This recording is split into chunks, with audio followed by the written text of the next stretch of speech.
फिर उसके बाद 10:40 पे फ़ोन उन्होंने उठाने के बजाय उस अनजान व्यक्ति ने उठाना शुरू कर दिया था और वो कह रहा था आपके पापा को मामूली सी चोट आई है, एक्सीडेंट हुआ है उनका और जो है क्या नाम है हम लोग इनको अस्पताल ले जा रहे हैं।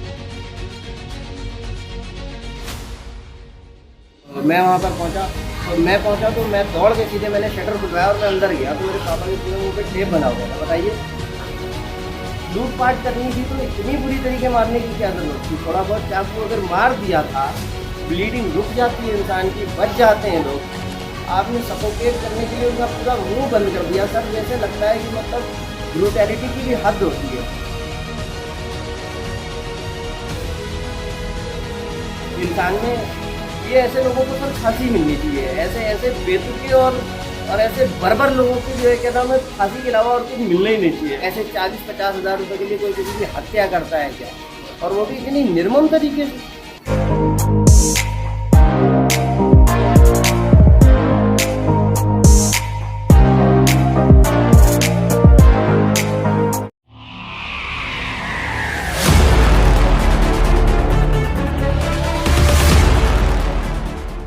नमस्कार, मैं आयुष शर्मा और आप देख रहे हैं स्वराज मीडिया नेटवर्क। राजधानी दिल्ली के जामिया नगर से एक बहुत ही खौफनाक और दिल को दहला देने वाला मामला सामने आया है, जिसके बारे में क्षेत्रीय विधायक अमानतुल्ला खान ने भी ट्वीट करके जानकारी दी है।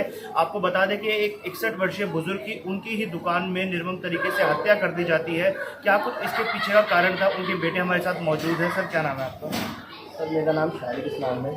आपके जो पिता की हत्या की गई क्या समय होगा उसमें? अंदाज़न उस वक्त 10 से 10:30 के बीच का टाइम रहा होगा, क्योंकि 9:30 बजे मेरी माँ की बात हुई थी उनसे, मेरे पिताजी से, कि वो पेंटर लोग मुझे वापस जूते खरीदने के लिए बुला रहे हैं।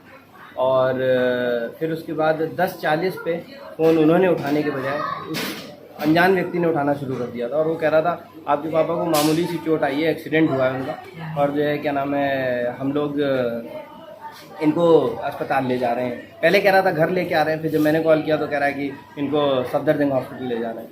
तो एक्चुअली में मैं सीनियर सॉफ्टवेयर इंजीनियर हूँ माइक्रोसॉफ्ट में। तो हमारे पास अमूमन बड़ी MNCs में हेल्थ इंश्योरेंस होता है। तो मैंने इनसे इंसिस्ट किया कि आप सफदरजंग हॉस्पिटल ना ले जाएं, आपको जो भी नज़दीकी प्राइवेट हॉस्पिटल दिख रहा हो आप उसमें घुस जाइए, बिल की चिंता ना कीजिए, मैं आ रहा हूँ। तो उन्होंने मुझसे कहा कि अपोलो सही रहेगा। हालांकि मेरे उस वक्त इतना दिमाग नहीं काम किया, मैं घबराया हुआ था कि सफदरजंग बिल्कुल अलग रास्ते पे है, अपोलो बिल्कुल अलग रास्ते पे है। तो उन्होंने कहा कि जो क्या नाम है अपोलो ले जाएं, तो मैंने कहा जी अपोलो ले जाइए। मैंने तुरंत से अपनी बाइक उठाई और जो है मैं फटाफट जो है हेलमेट लगा के वहाँ पहुँचा। जब मैं वहाँ पहुँचा तो वहाँ पर सबसे पहली बात तो जब मैं इमरजेंसी में गया और इमरजेंसी में मैंने पूछताछ करी तो उन्होंने कहा यहाँ कोई एक्सीडेंट का केस ही नहीं आया है, क्योंकि ऐसा होता नहीं है। वहाँ पर तमाम लोग होते हैं, उन्होंने देखा ही होता है। फिर मैंने उन भाई साहब को फ़ोन किया, उन्होंने फ़ोन काट दिया, जो भी थे ये जो फ़ोन उठा रहे थे। तो जो ये पेंटर थे दुकान पे पेंटिंग कर रहे थे घर पे? ये घर में पेंटिंग कर रहे थे, पर यहाँ पर घर में 4th फ्लोर पे इन्होंने पेंटिंग करी। तो उसके बाद मैंने इनका जब देखा कि जसोरा में ये गलत बता रहे हैं तो मैंने फिर फ़ोन किया, उन्होंने फ़ोन नहीं उठाया। फिर मैंने उन्हें एक मैसेज किया कि मैं जसोरा अपोलो आ गया हूँ sir, because I was thinking he is an SHO। तो मैंने ऐसे मैसेज किया एंड देन फिर से कॉल किया मैंने, तो उन्होंने कॉल उठा दिया। क्या उन्होंने सामने से ये बोला था कि वो पुलिस महकमे से है, SHO है? वो बरगला रहे थे हमें कि हम SHO हैं और जो है क्या नाम है आपके पापा को चोट लगी है, हम इनको लेके जाए। तो जब उन्होंने ये बोला कि क्या नाम है, मैंने कहा मैं आ गया हूँ सर, तो उन्होंने जो है वापस से मैंने कॉल लगाया। तो मेरे कॉल लगाने के बाद उसने जो है कॉल उठाया और बोला कि आपके पापा का इलाज करा रहा हूँ, मैं अंदर ही हूँ। और पुलिस वाले जो केस लेके आते हैं उसके बारे में पब्लिक को बताते हैं। मुझे बहुत ही सस्पिशियस और फिशी बात लगी है, बिकॉज वो एक पब्लिक हॉस्पिटल है, क्यों नहीं बताएंगे भाई, मेरे रिश्तेदार का इलाज हो रहा है। मैंने कहा एक बार बात करा दो भाई मेरे पापा से। तो वो इंसान बहुत ही प्रोफेशनली स्पोकन आदमी था। उसने कहा कि घबराने की कोई बात नहीं है, आपके पापा कह रहे हैं कि मुझे घबराहट हो रही है और मुझे मेरे घर ले चलो, मैं एक काम करता हूँ इनको आपके घर ही लेके आओ। मैंने कहा मेरे पापा हैं, आप मुझे दीजिए, जहाँ ले जाना होगा वहाँ लेके जाऊँगा, मेरी मुलाकात कराइए, बात कराइए। उन्होंने कहा कि अच्छा ठीक है मैं गेट पे आ रहा हूँ, बोला अपोलो के, और फिर फ़ोन काट दिया। फिर क्योंकि पेरेंट्स के जो जीमेल अकाउंट वगैरह होते हैं वो हम ही लोग सेटअप करते हैं, तो उनके जीमेल अकाउंट का पासवर्ड मुझे पता है। तो मैंने वो जीमेल अकाउंट का पासवर्ड गूगल की फाइंड माई फ़ोन ऐप होती है जो सारे ही एंड्रॉइड फ़ोन ट्रैक हो सकते हैं, और फ़ोन को डाउनलोड, इस ऐप को डाउनलोड किया, उसके अंदर उनका जीमेल अकाउंट का यूज़र नेम और पासवर्ड डाला, तो उसकी लोकेशन आई निज़ामुद्दीन दरगाह। उसके बाद से मुझे कुछ लगने लग गया कि ये कुछ मामला गड़बड़, ये कुछ फिशी है। और मैं मतलब जामिया थाने की तरफ जा रहा था, और जामिया थाने की तरफ जाते में ही मुझे पता लगा कि पापा जो है वो लहूलुहान हालत में दुकान में पड़े हैं, और क्योंकि उसी रास्ते में आगे फिर दुकान पड़ती है, मुरादी रोड पड़ती है, तो हम भी फिर वहाँ पर चले गए। तो जब हम पहुँचे तो शाह भी वहाँ पहुँचा हुआ था, और लोग अंदर नहीं जाने दे रहे थे उसे। तो मैं वहाँ पर पहुँचा, तो मैं दौड़ के सीधे मैंने शटर खुलवाया और मैं अंदर गया, तो मेरे पापा के पूरे मुँह पे टेप बंधा हुआ था। बताइए, लूटपाट करनी थी तो इतनी बुरी तरीके मारने की क्या ज़रूरत थी? थोड़ा बहुत चाकू अगर मार दिया था, ब्लीडिंग रुक जाती है इंसान की, बच जाते हैं लोग। आपने सफोकेट करने के लिए उनका पूरा मुंह बंद कर दिया सर, जैसे लगता है कि मतलब ब्रूटैलिटी की भी हद होती है इंसान ने। ये ऐसे लोगों को सर फांसी मिलनी चाहिए, ऐसे बेतुके और ऐसे बर्बर लोगों के जो है क्या नाम है, फांसी के अलावा और कुछ मिलना ही नहीं चाहिए। मैंने उस टेप को उनके मुंह से हटाया, पापा के मुंह से, क्योंकि लोग कह रहे थे सबूत ना छुओ, ये ना छुओ, वो ना छुओ। मैंने कहा क्या सबूत, क्या वो, मुझे ये देखने दो शायद उनकी सांस चल रही हो। मैंने वो टेप हटाया, जब तक मैंने टेप हटाया पीछे से पीसीआर आ गई, क्योंकि शाबी ने 100 नंबर पे कॉल कर दिया था। शाबी कौन? शाबी मेरे चाचा का लड़का है, वो भी यहीं पर रहता है, और मेरा जो छोटा भाई है वो एक्चुअली में मनाली गया हुआ था ट्रिप पे। तो जब ये सब कहानी चल रही थी तो इसी बीच में उसने शाबी से फ़ोन करके ये कहा कि यार एक बार चेक करो कि रास्ते में कोई गाड़ी का एक्सीडेंट हुआ भी है कि नहीं, और रास्ते हुए देखते हुए जाना और आखिर में दुकान पे देखना। तो वो वहाँ जब पहुँचा तो उसको पहले ही जो है ये चीज़ हुई मिली थी, हालांकि लोग उसको अंदर नहीं जाने दे रहे थे। तो मैं गया तो मैंने उसको टेप हटाया, और टेप हटाने के बाद तब तक पीसीआर आ गई। फिर पीसीआर के मेरा पुलिस वालों ने मुझे वहाँ से हटा लिया, और जो है उन्होंने बॉडी को लोड किया और वो फिर एम्स ले गए, और फिर उसके बाद सारी कहानी हुई कि डिक्लेयर्ड ब्रॉड डेड बता दिया उन्होंने। और ये सब जब कहानी चल रही थी, अब घर का कोई बड़ा मिसिंग होता है तो सब तरफ से लोग कॉल करने लग जाते हैं, राइट। तो ये मेरे जीजा जी हैं, ये CPWD में काम करते हैं। इन्होंने जो है क्या नाम है, इन्होंने भी कॉल करी नंबर पे। तो यकीन नहीं होगा आपको, एक जो बात हुई वो एक पेंटर लेवल के आदमी से एक्सपेक्टेड नहीं हुई।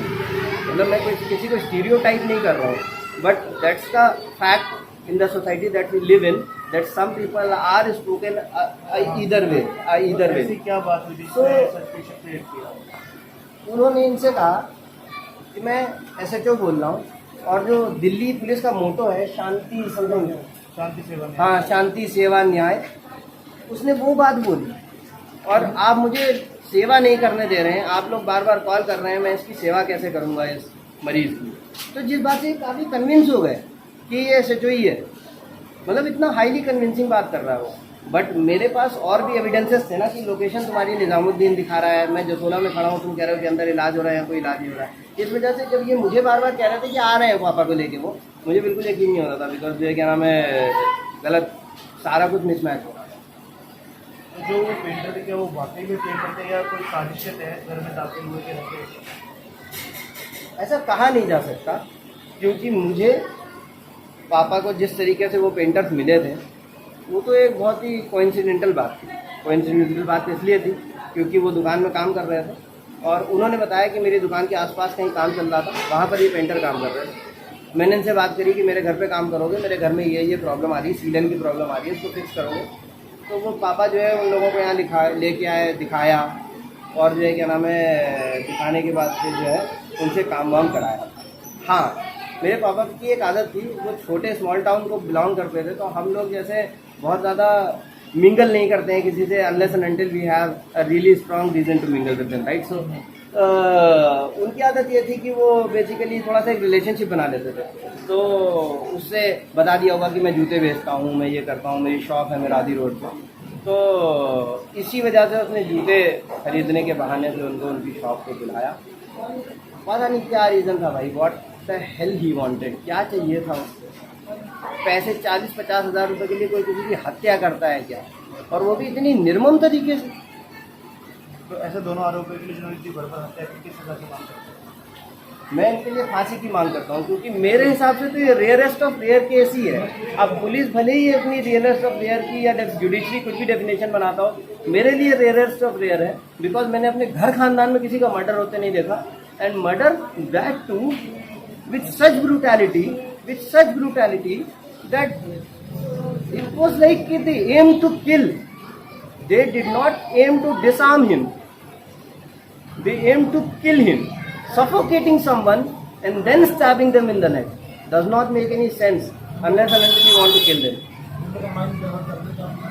और फिर माइंड डाइवर्ट करना झूठ बोल बोल के, शायद इसलिए कि हम लोग वहाँ ना पहुँच पाए मौका वारदात पे, या शायद इसलिए कि वो जितनी दूर से दूर भाग पाए बिफोर हमें कुछ पता लगे। तो पुलिस ने उन्हें कब गिरफ्तार किया? पुलिस वालों ने जो हमें बताया कब गिरफ्तार किया, तो ये सारी कहानी के बाद एम्स ले गए। एम्स में उन्होंने बोल दिया कि आपके पेरेंट्स की डेथ हो गई है, और जो इंस्पेक्टर सुभाष यादव जो इस पर काम कर रहे हैं, तो उन्होंने मुझे दुखद समाचार सुनाया। मुझे बहुत दुख हुआ, बट उन्होंने कंसोल किया, अच्छी तरीके से बात कही, और फिर वो उन्होंने इंसिस्ट किया कि आप यहाँ मत रुको रात भर, ये सुबह ही आपको बॉडी देंगे।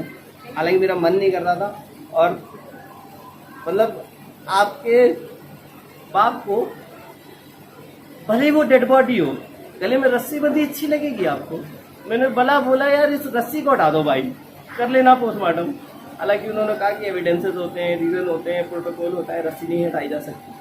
तो खैर वो फिर वहाँ से मुझे जो है क्या नाम है अपने जामिया थाने लेके आए, और वहाँ पर और भी अदर ऑफिसर्स थे जिन्हें एग्जैक्टली मैं नेम से एक नहीं पहचान सकता, बट एक साहब थे दैट उनका बैच जो था it was not really Delhi police, वो कुछ 4 डिजिट का नंबर था, हाँ, और 4 डिजिट था, और वो I think he was an IPS, really good spoken guy.